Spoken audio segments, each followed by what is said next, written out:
Você sabe o que é um texto dissertativo? Hoje, nessa aula, você vai descobrir.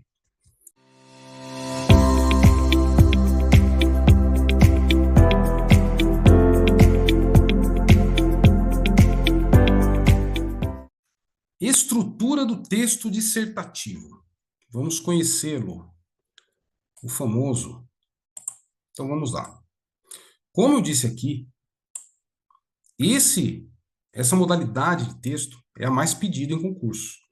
Então a gente precisa entender qual é a estrutura, quais são as partes, quais são os detalhes desse formato de texto, certo?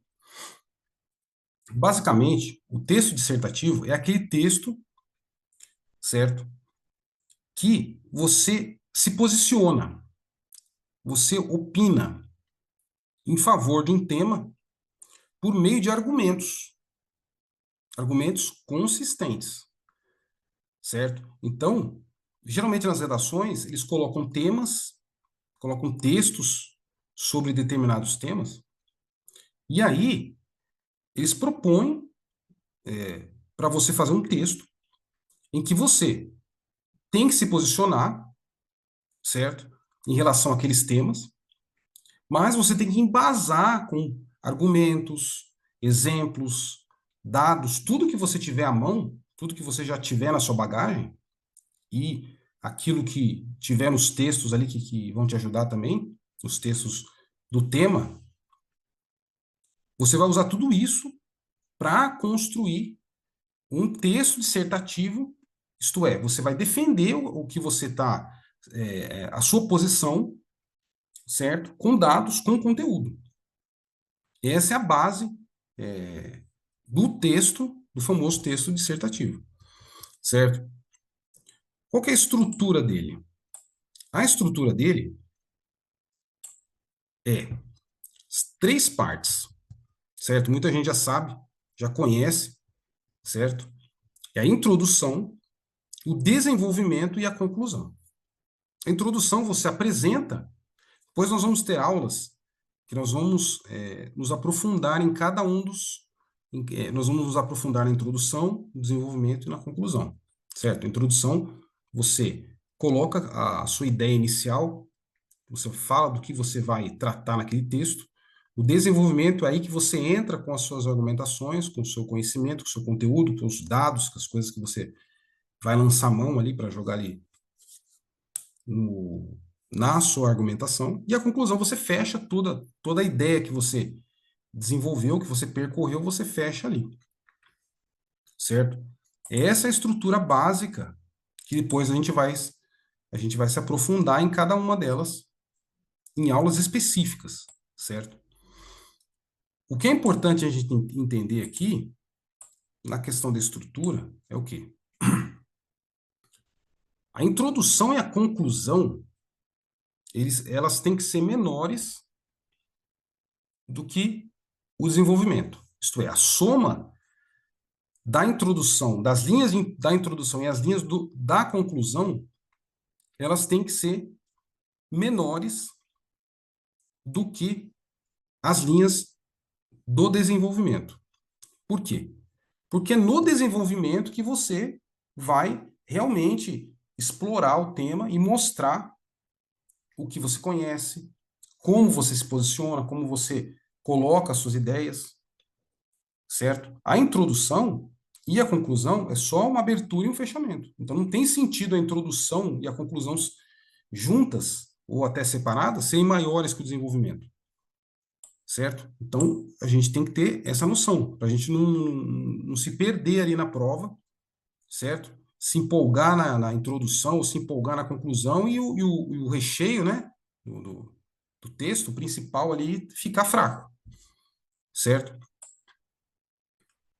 Geralmente, em algumas redações, né, algumas propostas de redações de concursos, eles propõem um texto de no máximo 30 linhas, certo? E aí, um exemplo de distribuição aí de espaço, de tamanho, de número de linhas por parte, seria a seguinte. Isso aqui é uma proposta, né? Um exemplo, não é obrigatório você seguir isso, mas se você seguir essas propostas de números de linhas, você acaba reforçando o desenvolvimento e não priorizando as partes que são apenas a introdução e a conclusão, certo? Então, a introdução, se você se mantiver ali entre 5 ou 6 linhas, e a conclusão também, de 6 a 8 linhas, mais o desenvolvimento, você trabalhar aí com de 7 a 9 linhas por parágrafo, o desenvolvimento, você pode desenvolver em 2 parágrafos, no mínimo, né? Ou 3, dependendo da sua argumentação. Depois a gente vai aprofundar isso na aula de desenvolvimento. Mas aqui o importante é só vocês terem noção do seguinte, do tamanho, certo? O desenvolvimento é a parte em que você realmente vai mostrar pro avaliador o que você tem de conteúdo ali para concatenar suas ideias, certo? Então não faz sentido ele ser menor que as outras partes.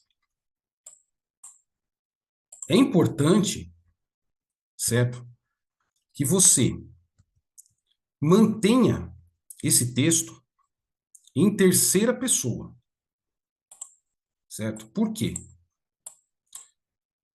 Quando você está você usa a primeira pessoa, tipo eu, nós, o texto ele acaba ficando um pouco, ou até muito, pessoal.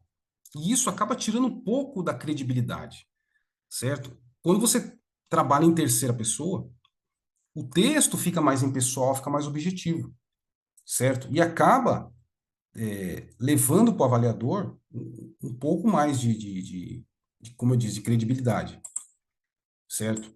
Por exemplo, para ficar mais fácil para vocês, eu vou exemplificar aqui, certo? Quando eu digo, quando eu disse para vocês evitar a primeira pessoa, certo? O eu, o nós, né? Do singular do plural. Vou dar um exemplo aqui, só para vocês entenderem o que acontece no texto. Ó, vou dar um exemplo aqui quando você usa a primeira pessoa, certo? Ó, vamos lá. Vou tentar aqui. Mesmo que Ana pense dessa maneira, eu creio que seu argumento está incorreto. Agora vamos lá, mesma frase com terceira pessoa. Mesmo que Ana pense dessa maneira, outros do mesmo campo discordam. Você viu aqui a diferença entre o primeiro exemplo aqui na primeira pessoa e o segundo exemplo na terceira pessoa? Como ficou o segundo exemplo aqui, ficou mais impessoal, mais objetivo? Aqui o primeiro, como deu aquele caráter de pessoalidade, mesmo que Ana pense dessa maneira, eu creio que esse argumento está incorreto, certo? Ficou muito subjetivo, ficou aquela questão, eu creio que esse argumento está incorreto. Ah, será que se eu briguei com a Ana, se eu não vou com a cara da Ana, eu acho que o argumento dela está incorreto, certo? Eu vejo o segundo exemplo aí, mesmo que Ana pense dessa maneira, outros do mesmo campo discordam, certo? Então ficou impessoal. Você só citou que tem outras pessoas que podem discordar da Ana, certo? Então você vê que tem uma grande diferença quando você quando você trabalha só em terceira pessoa. Vamos dar um exemplo aqui da segunda pessoa. Por exemplo, tu, você.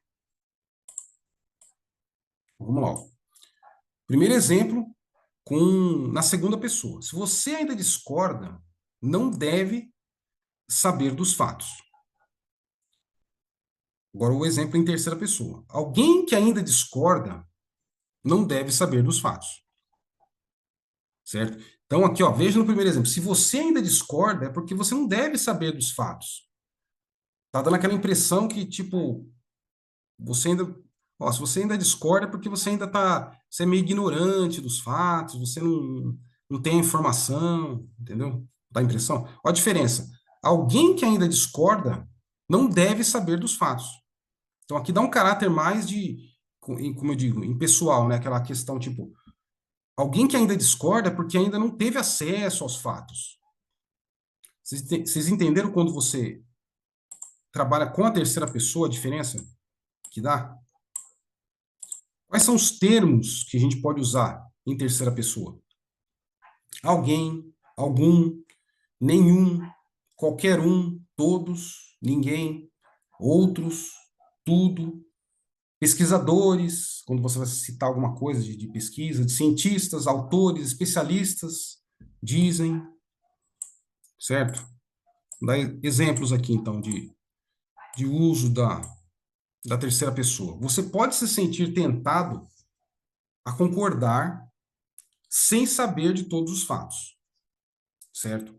Aí você está vendo um, o primeiro exemplo em segunda pessoa, certo? Ou aqui em terceira pessoa. Alguém pode se sentir tentado a concordar sem saber de todos os fatos.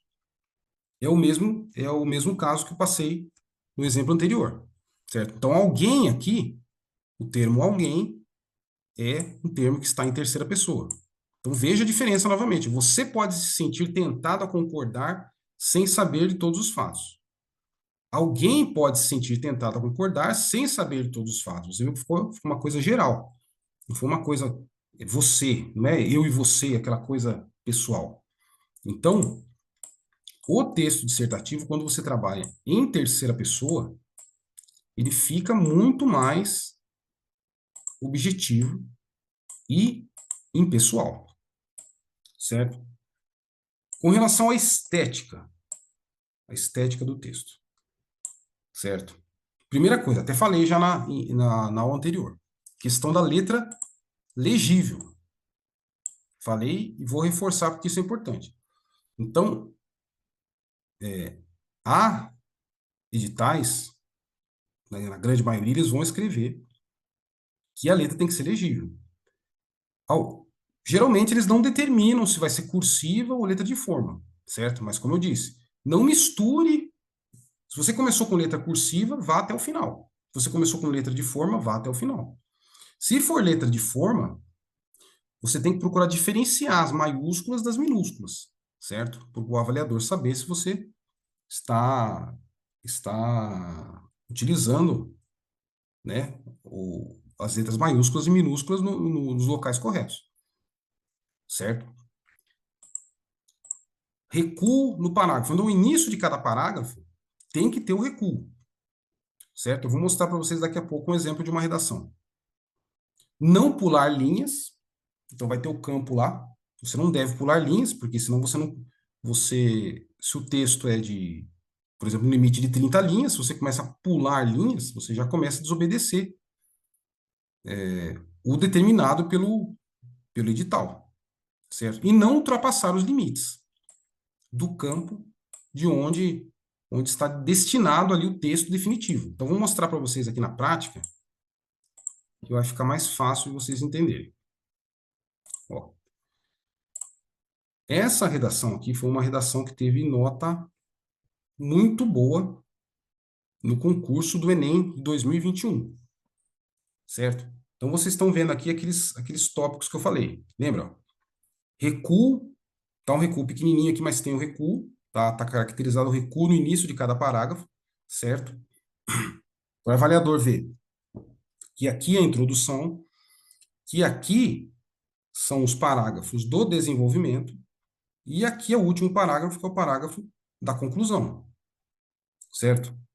Então, a pessoa terminou aqui, ela conseguiu terminar no limite, como eu falei para vocês. Os editais costumam trazer que tudo que você escrever fora desse limite aqui, ele vai ser desconsiderado. Então, a pessoa que teve uma nota boa nessa redação, ela terminou realmente aqui no limite mesmo, no limite. Nem para mais, nem para menos, deu certinho, certo? É uma letra que é legível, tem algumas partes aqui que a pessoa precisou dar uma corrigidinha ali, mas o avaliador não entendeu como erro. Então, esse aqui, ó,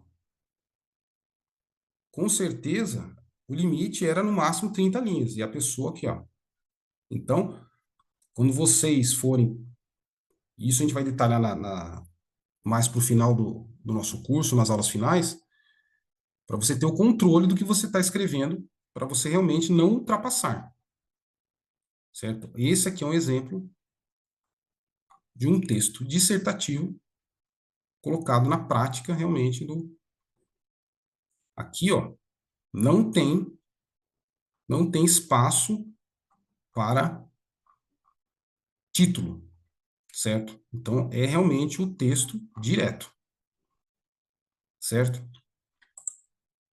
Então, essa aula foi exatamente para apresentar para vocês o texto dissertativo.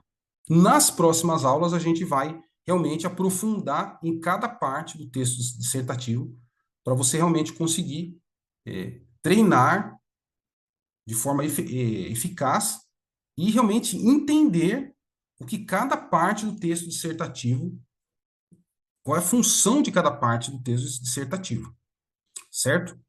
Então, até a próxima aula.